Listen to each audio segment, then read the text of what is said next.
हो बाबांची कीर्ती बेफान, बाबांची कीर्ती बेफान, महापंडित गेले वेगार, कष्टाने विद्या मिळवून, झाले महाघटनाकार, कष्टात गेले बांधून, अस्पृश्य जीन जगून, अन्यायाची चीड घेऊन, भीमराव चिडले पेटून, आणि तिथंच तिची पहिली ठिणगी पेटली.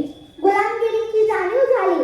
अस्पृश्यता मोडून टाकली. 1923 साली लंडनहून शिक्षण घेऊन परत आले. भारतात तर काय, या भारतात, या महाराष्ट्रात अंधश्रद्धेने आणि उच्चात मांडला होता. बहुतांश ठिकाणी, सार्वजनिक ठिकाणी पाणी पिण्यास व पाणी भरण्यास अधिकार नव्हता.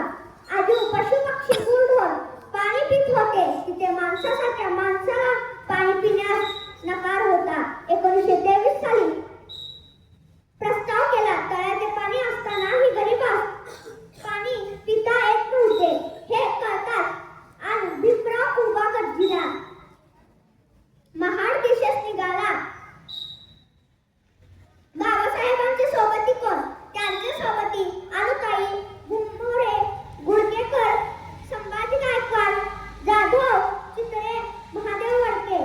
निष्ठता होती बाबासाहेबांवर आणि जीव देऊ शब्दावर.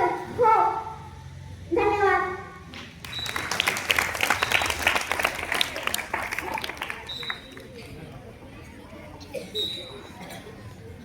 या ठिकाणी आरोग्य सुंदर ठीक आहे. सुंदर